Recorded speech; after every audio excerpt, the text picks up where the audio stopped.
Dr. Faustin Ndungulile, the former regional director-elect. His ultimate passing is what necessitated this electoral process. His memory will continue to inspire us. I sincerely thank every one of you who offered their condolences. Honorable Chairperson, as introduced, I am Professor Mohamed Janabi. I bring with me 30 years of experience in health and leadership.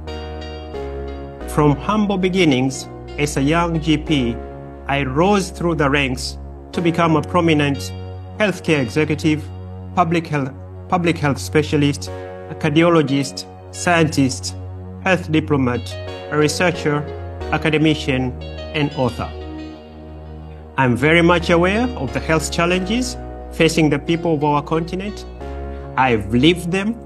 I'm currently dealing with them every day during my practice. Honorable Chairperson, in my extensive work in public health and leadership, I've always been driven by the vision and ambition to have a healthier, more resilient, and prosperous Africa. I believe I can make important contributions if elected, guided by Sustainable Development Goals, Global Program of Work 14, and Africa Health Strategy. I uphold health as a human right for all, including people with disabilities, while embracing gender equity and equality. I'm committed to ensuring universal access to quality health care and strengthening health systems to meet the needs of the present and future generation. Honorable Chairperson, I commend the WHO in collaboration with the government and other stakeholders for its outstanding work in improving health outcomes and well-being, as evidenced by the significant progress made across various health indicators. However, today Africa stands at a turning point in its history because of the complex challenges that call for an urgent and collective action.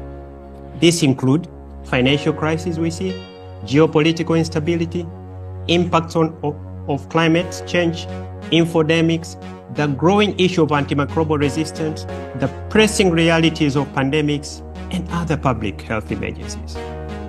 Honorable Chairperson, I've been a senior advisor on health policy and nutrition to the former President Jakaya Kikwete for 10 years, from 2005 to 2015, and currently to President Samia Suluhu Hassan. I've had the opportunity to advise the highest political office in our country on the transformative needs in the health sector. This position has allowed me to spearhead initiatives which have impacted positively in the fight against health crises and establishment of systems that continue to deliver tangible results. So what qualifies me for this service opportunity?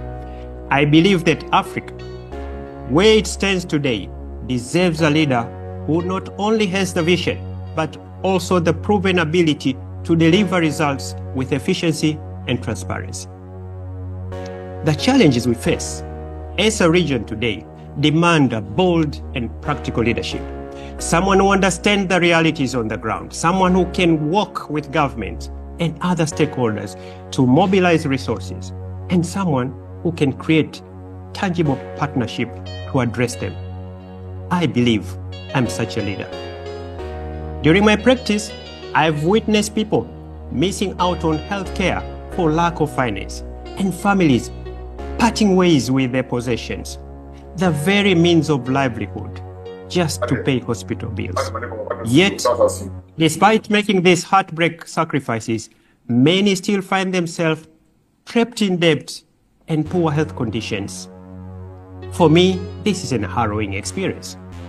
Out-of-pocket healthcare costs have pushed countless families into the depths of extreme poverty, thereby recycling poverty.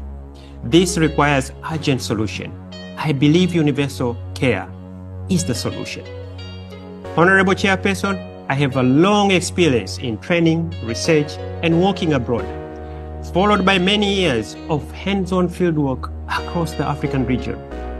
Throughout my career, I have worked with heads of states, ministers, parliamentarians, community health workers, philanthropies, private sectors, NGO, civil societies, financial institutions, and faith-based organizations. My track record includes transforming healthcare systems from the ground up, even in the extremely challenging and resource-constrained environments. How did we do it? By pioneering innovative healthcare financing, building a stronger health workforce, building infrastructure, initiating outreach services, and successfully managing public health emergencies. So what gives me assurance in my track record? Trust is built on results. My contribution to healthcare is undeniable. I understand the challenges ahead. I bring the new resolve to address them. I'm not only ready for this challenge, but also uniquely equipped to address them and deliver the transformative change our continent urgently needs and expects from us. Having visited many member states, over 30, I recognize the urgent need for a fundamental shift in how WHO Afro responds to specific country needs. I will drive this transformation, ensuring a more agile, country-focused, country-owned, and impactful organization. Chairperson, now I would like to highlight some key personal experiences and achievements. My first point is on strengthening health system. As the founder and first CEO of the Jakaya Kikwete Cardiac Institute in 2014, we were able to reduce overseas referrals by 95%, saving the country more than $10 million per year. The funds saved are now being reinvested in strengthening PHC and financing patients who cannot afford hospital bills. Again, how did we do it?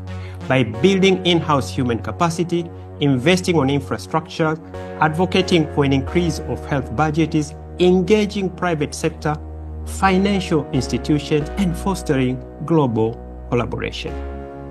The Institute has become a regional hub that performs more than 4,000 intervention procedures and open heart surgeries annually, ranging from pacemaker insertion to bypass surgery. Currently, it serves patients from across Africa. Honorable Chairperson, in 2022, I was appointed CEO of Muhimbili National Hospital, one of the largest hospitals in the region with 2,400 beds and 4,000 staff under me. The hospital attendance on average is 3,000 patients per day. Furthermore, I oversee an outreach to a network of 12,200 satellite healthcare facilities across the countries through telemedicine, e-medicine, and artificial intelligence. Our plan is to build a brigade of 137,000 community health workers by 2030. These workers are going to serve as a bridge between the community whom we serve and the formal healthcare system. Honorable Chairperson, this year in January, under my leadership, we secured $363 million from a non-traditional financer, the Republic of South Korea, for health system strengthening on favorable terms of 0.01% interest, 15-year grace period, and 25-year repayment. This innovative financing will transform Muhimbili and its satellite facilities into a regional hub for preventive, protective, curative, and rehabilitative services, aligning very well with the GPW14 objectives. If elected, I will endeavor to engage such non-traditional funders from within our region and outside the continent. In the research and advocacy domains, I co-investigated HIV vaccine trials in Tanzania and Mozambique in the early 2000s. Later in 2012, my advocacy led to the then sitting President Jakaya Kikwete to publicly undergo HIV testing. This reduced stigma inspired 5 million Tanzanians to seek counseling and testing within a year. Likewise, the story repeated itself. In 2021, President Samia Suluhu Hassan openly championed and publicly received the COVID-19 vaccine, significantly increasing its uptake across the country and reducing infodemics. My second point is emergency preparedness.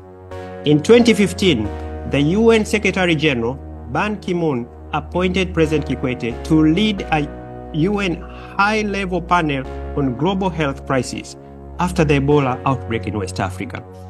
As a senior advisor, I visited the affected countries of Liberia, Guinea, and Sierra Leone, gaining invaluable hands-on experience, and the panel's recommendation contributed to the efforts to transform the WHO approach to managing emergency crises that we observe today. My third point is on demographic response. The African continent is experiencing a demographic transition with its youthful population, offering both opportunities and challenges. Now, when you have a young population, it can drive growth and innovation. It's also highly exposed to risk factors such as substance abuse, unprotected sex, teenager pregnancy, mental health disorders, to mention a few. On the other side, as the population ages, it is crucial to prepare our healthcare systems to address the needs of older generation. My fourth point is on fresh perspective. I am ready to champion fresh ideas and innovative approaches that can revitalize our organization and drive impactful reforms. My work in Tanzania, advancing PHC, along with my experience abroad, has given me a first-hand insight into the barriers to healthcare access and their profound impact on our communities.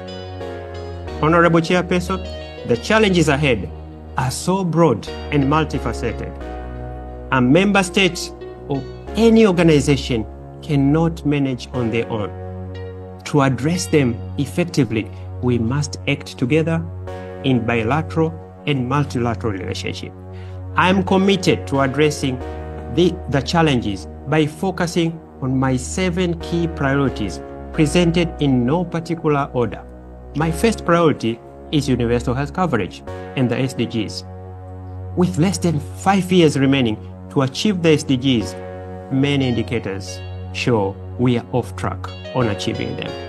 In our region, for example, the universal health service today is 46, while the global index 68. Globally, today, 4.5 billion people lack full access to essential health services, half of the world, with 1 billion experiencing catastrophic out-of-pocket expenses, pushing families into poverty. I'm committed to the achievement of universal health coverage. My second priority is sustainable financing. Our current financing model faces persistent challenges, worsened now by the acute shift of global financing policies. Currently, 80% of the WHO budget relies on voluntary contribution, many of which limit our autonomy of earmarking. Because of earmarking, member states' assessed contribution is only 20%, and sometimes even less. So sincerely, I support efforts to increase the assessed contribution, which is going on. As for supporting member states mitigating the catastrophic decline in external funding, I will work with governments to secure diversified funding through health insurance schemes, public-private partnership, blended financing, debt for health swaps, and global debt cancellation. This will help bridge resource gaps and offers our region a valuable opportunity to establish a resilient, self-sustained health financing system. My third priority is strengthening emergency preparedness. We must strengthen our health system through strong health workforce, disease surveillance, intelligence system, enhanced rapid response mechanism, cross-border cooperation, and sharing the best practices. My priority will include championing of implementation of the amended IHR and supporting the development and implementation of the Pandemic Accord. My fourth priority is maternal child health and nutrition. Africa bears 70% of the maternal deaths, 56% of under 5 deaths worldwide. Additionally, the high prevalence of stunting compounds these challenges with profound implications for the continent. However, amidst these grim statistics, there is a beacon of hope. In Tanzania, maternal mortality dropped by an impressive 80% between 2015 and 2022, a testament to the transformative power of primary health care and strong political commitment. In recognition of her able leadership in this, President Samia Suluhu Hassan was awarded the prestigious Goalkeeper Award in 2024. My fifth priority is combating communicable, non-communicable, and neglected tropical disease. Through robust disease control strategies, promotion of healthier lifestyle, and a One Health approach that recognizes interconnectedness of human, animal, plant, and the ecosystem, I will work with the governments and partners to address the high burden of these diseases by implementing a comprehensive cross-sector strategies for prevention and control. My sixth priority is tackling antimicrobial resistance.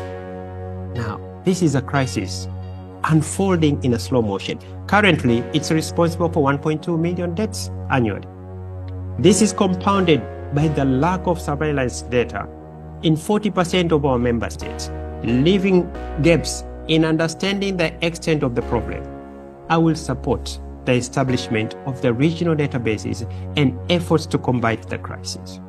My seventh priority is building local manufacturing capacity. What did COVID teach us?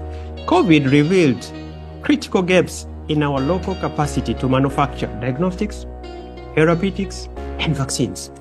Over 90% of these public health products are imported, and this heavy reliance poses a significant threat to our region, to both supply chain stability and health security. Hence, boosting local production is the key to economic growth. I believe it's high time to involve our non-traditional partners, including the diaspora healthcare world, who can contribute significantly through expertise, training, and mentorship, thereby strengthening health systems and promoting sustainable development. I am a living example. I am a Tanzanian diaspora. I will leverage health diplomacy to catalyze health system strengthening, partnership, and elevating African leadership in global health governance. Honorable Chairperson, allow me to conclude by extending my heartfelt congratulations to Dr. Mohamed and our team for the inspiring leadership and outstanding contribution, to all WHO Afro member states, WHO staff at all levels, and collaborating partners. If elected, I look forward to working with you. I extend my profound gratitude to President Samia Suluhu Hassan for placing her trust in me. I humbly ask you for your vote on the 18th of May 2025. Together, we can shape a brighter future for Africa. Together, we can have the power to transform our mother Africa. Thank you. Merci beaucoup. Muito obrigado. Asanteni sana.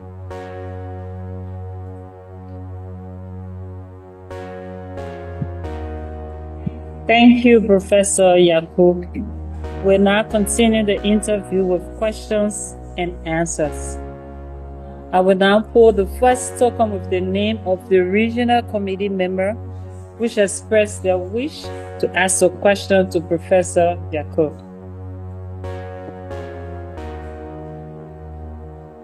Côte d'Ivoire.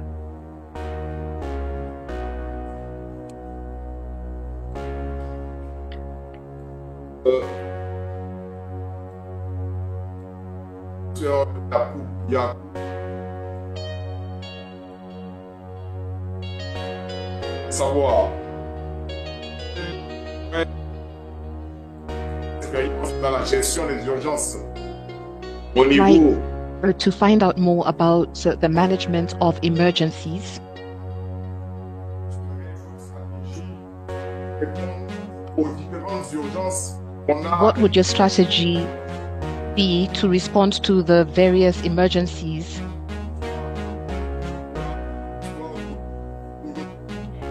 Speaker's sound is intermittent. We apologize. Perhaps the Honorable Delegate from Côte d'Ivoire could adjust his sound.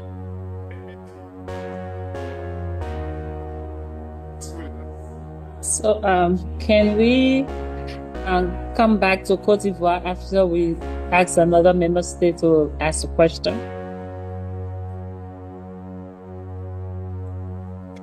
Je suis audible maintenant. I will now give the floor to Ghana to ask the question.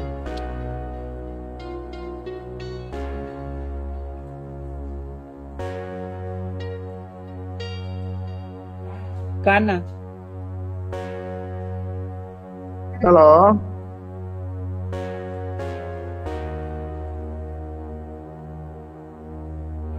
Ghana.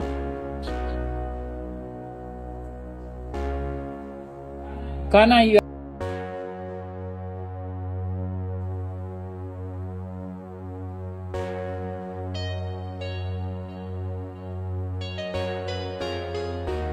Yes, I just want to thank you for the opportunity to ask this question from the Ghana team to our candidate. I want to thank you for the lucid presentation. But straight to the point, I just want to ask Prof, in a brief sentence, what legacy would you like to leave as WHO Africa leader who is trying to lead the region? And also, how would you measure the impact of your leadership on the health and the well-being of the people of Africa? As our leader for the region, and how would you measure the impact of your leadership on the well-being of our people in the African continent? Thank you very much. Honorable Chairperson, thank you for the question. A very good question from Ghana. My answer with this: what legacy do I want to bring? The first thing, I'm trying to look what is happening to the world today, what is happening to our region today. One of the things which I'm going to leave after my 5 years or 10 years, depending, is to leave our continent dependent, self-sufficient, by domestic financing, innovative way. I want to see, as I said, 4.5 billion people are pushed into poverty. Majority of these people live in our continent. It concerns me. Do we have a way to get out of this? Yes. By being independent, by increasing our workforce. We have to invest on community health workers. Because if we are talking of primary health care, which is a backbone of universal health coverage, we have to prevent the disease. And the only way we can do it is by strengthening Africa's workforce for transformation. I would employ innovative strategies to build a resilient health workforce, particularly the community level. Empower the community health workers. Enhance retention and motivation. Why our people are leaving? Motivation, one of them. Infrastructure has to be better, has to be equipped. By task shifting, we have to invest on education and research, expanding, because we are talking of evidence-based medicine. We have to foster on our regional collaboration. I'm going to invest on mapping. What is Ghana having, which Tanzania doesn't have? What is ECOWAS having, which East African Community doesn't have it? Or the regional economic communities. We have to work with African CDC, the African Union, and strengthen our policies, which will help countries to develop national workforce strategies, advocate on increased government support and resources for health. Look at Abuja Declaration, more than 2 decades now. So what can we do? And in order to fill the gap, one of the approaches which I had suggested in my manifesto, we have to have a discussion on debt relief. Because now, our region, we are using a lot of money servicing the debts. Can we do debt swaps? Debt for health? So these are very crucial. But if you look on what is happening now, I think one among is planning. What actions can be taken immediately? Thank you for answering the question.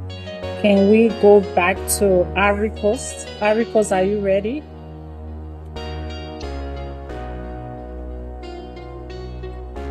La Côte d'Ivoire est prête. Est-ce que vous m'entendez correctement? Côte d'Ivoire is ready. Can you hear me clearly? Asks the speaker. Thank you. Yes, we are hearing you. I would like to ask a question to the colleague from Tanzania. What is your experience in handling health emergencies? And what would your strategy be to responding to the numerous emerging emergencies like Mpox, EVD, cholera, that are linked to political and health crises? So I'm talking about emergencies in our various countries. Thank you very much. Honorable Chairperson, Honorable Minister from Côte d'Ivoire, addressing health securities, threats such as pandemics, which you have just imagined, emerging diseases, antimicrobial, it requires a robust leadership, a coordinated one with a One Health approach, and very well-resourced systems to effectively detection and response. Now, I'm a living example. 2023, Tanzania had Marburg. This year, the one which I'm talking, we have Mpox, which we have just declared. So what have we done? First is strengthening our health security system. So we're collaborating with member states to build capacities in disease surveillance, laboratory and diagnostics, rapid response, and this is exactly what we did. We had regular simulation, and after action reviews, we had a lot of stockpiles in the regional, so we didn't have to run. I'm living in Dar es Salaam, for example. The place where Marburg occurred is 1,400 kilometers. So enhancing the regional stockpiles, logistic enhancement, it helped very much in managing Marburg and Mpox outbreaks in 2023 and 2025. The regional collaboration is very important because in October, there was an outbreak in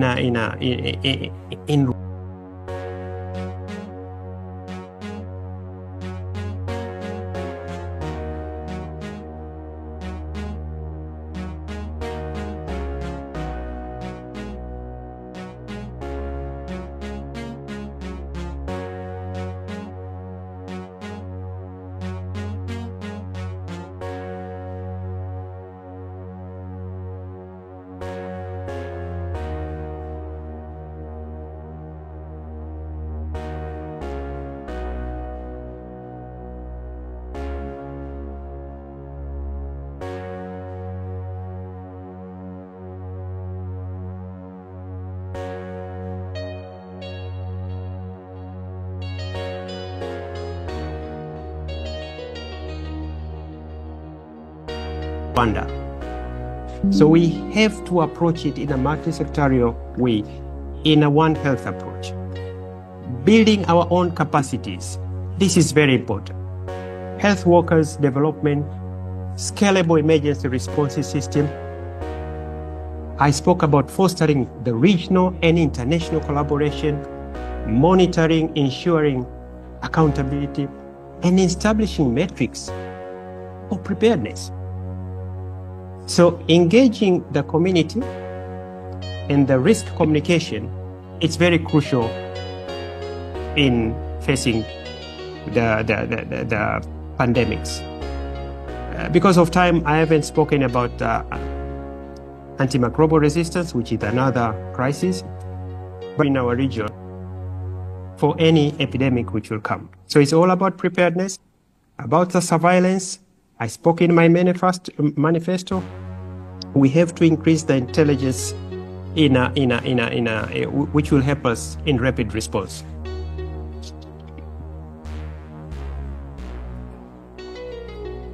Shanine gave the floor to Guinea to ask the question.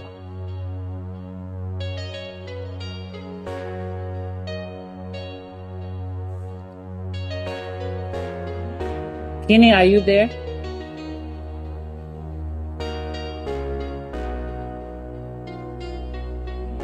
Guinea, can you kindly unmute yourself?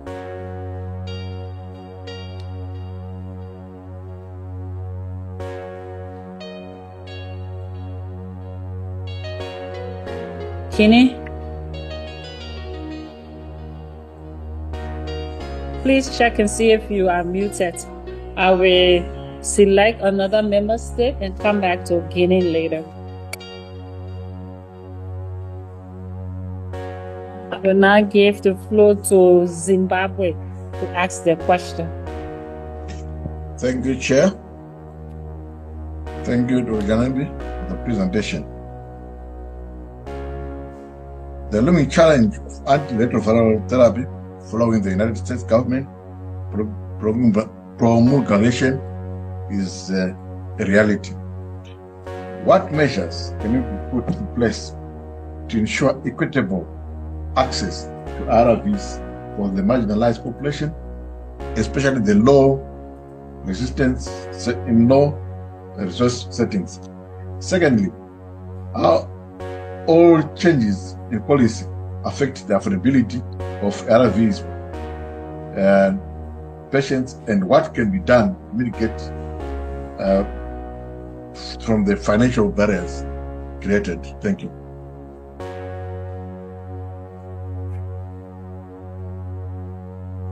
Madam Chairperson, I missed the first part of the question. Is it on financing on the ARVs? Can the question be repeated, please? Okay. Sorry. What measures can be put in place to ensure equitable access to ARVs for the marginalized population, especially in the low resource settings? Thank you. Thank you, Madam Chairperson. Thank you, Minister or Delegate from Zimbabwe, for the question, what can we do to put in place for the marginalized people who are very important, and is in my manifesto too. So I think the first thing I'll go to is address the primary health care, because where do these people live is in the community. So addressing primary health care and universal health coverage requires a comprehensive approach. I do have first-hand experience working with two presidents, 13, 14 years now. Just to cite a few examples, the past few years, we have built about around more than 8,000 centers. So what do these centers do? One, it will strengthen the foundation of PHCs, invest in community health workers, equip the primary health care facilities, promote telemedicine where it's far to reach these digital people. But crucial, which we are in crisis now, advocate for increased domestic financing. Budget allocation, encourage the government to allocate the Abuja Declaration, which was 15%. Improve accessibility and equity. Establish more primary healthcare facilities and mobile clinics in remote areas to support the national insurance schemes for the vulnerable. We have to strengthen the health system for resilience. You need workforce development, data-driven decision-making. We have to accelerate towards universal health coverage. Our policies, our legal frameworks to support an embedded universal health coverage principles in the health process. We have to foster a multi-collaboration. But for example, Madam Chair, if allowed, what we have done quickly after this crisis to try to look these vertical programs. I don't say all vertical programs are bad, but can they be integrated to our normal services? Because it will bring these patients to our normal systems, which are funded by most of the government. So adaptation, I will really discuss on the flexibility when crises or challenges happen, whether it's a pandemic or a climate change. So we have to have a very resilient system which can cope not only with the climate change, but like the financial crisis which has just happened. How can we cope fast? How can we adapt with the situation? We will now ask Guinea if you are available. Can you come back and give your question? Kindly unmute yourself, Guinea Conakry.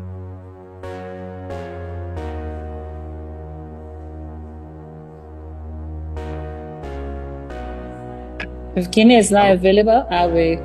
Hello? Hello? Yes, hello? Hello? We can hear you. Oui, allô? Oui, bonjour à tous. Félicitations. Greetings to everyone, and I'd like to congratulate all the candidates who've made their presentation. I'm the Minister of Health from Guinea. I hope you can hear me. Can you hear me? Kindly confirm. Yes, we are hearing you. D'accord, vous m'entendez? Thank you. I have a question for the candidate regarding financing of the health sector. From 2001 in Abuja, governments were supposed to allocate 15% of their national budget to health. Unfortunately, not all countries have honored the 15% pledge. What strategy would you as a candidate put in place to ensure that countries commit to the 15% allocation to the health sector? It's just the first question. My second question is the coordination of Guinea Conakry, you are permit me to kindly ask you, you are entitled to only one question. I'm sorry, just one question. Okay.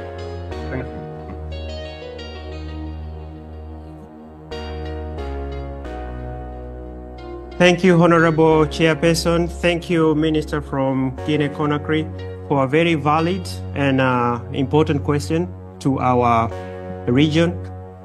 It's true, Abuja Declaration requested our countries, respective countries, to finance at least 15% from our budget. So it's if elected, our member states are 47. Not all of them are equally in economic sense. So I think the first thing which I would like to do is a country specific. Honorable Minister, I will listen to you. I will talk to you. So I will go for each country specific. For example, there are countries I'm going to engage them in strategic resource mobilization. Work to diversify our funding sources by engaging both our traditional and non-traditional, including international donors, the private sector, the philanthropic organization. So I would advocate for increasing the domestic budget. I've discussed a little bit about what happens with our debt. Can we discuss about cancellation or swap of the debt? Because how much our countries are spending on servicing the debts. Can I take that fund and put it in the 15% which is granted? I will foster the public-private partnership to bring an additional source for our health, which automatically will secure our health security. I will enhance coordination and international partners. We have to strengthen our partnership with multi-organizations like Gavi, the Global Fund, and other UN agencies. The African Union is there. Support on innovative in resource utilization. We have to encourage adoption of innovative, cost-effective solutions to maximize the use of the little available resources we have. We have to strengthen our monitoring and accountability. One of the things which our partners sometimes worry is our accountability. Can we be more transparent? Can we do more audit to our accounts? Can we put our accounts open so that we can build the faith or the trust which our donors sometimes do? But whichever way we want to look, the innovative domestic funding, we just got a wake-up call with the current crisis which is happening. I think we have to look at it in a more wider. We have estimated 40% of the minerals are from our continent. How much are we using it? Added value, levies, can we direct this fund to the health?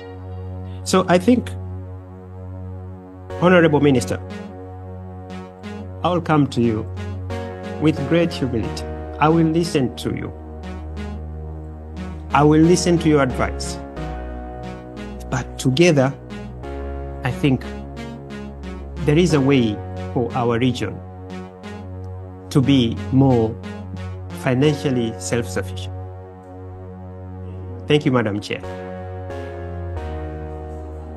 Time for this interview has been exhausted. Thank you very much, Professor Yaku, for being with us today.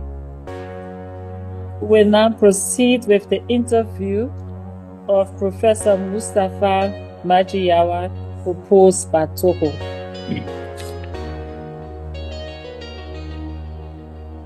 Professor Mustapha, you have the floor.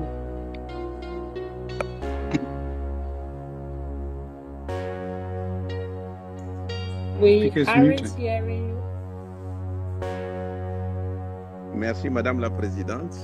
Thank you, Madam Chair. I hope you can hear me.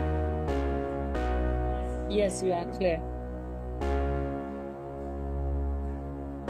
Merci, Madame la Présidente. Thank you, Madam Chair. At the outset,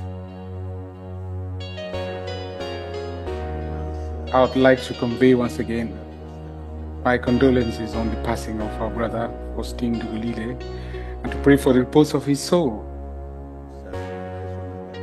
His vision and commitment for health in Africa were extraordinary.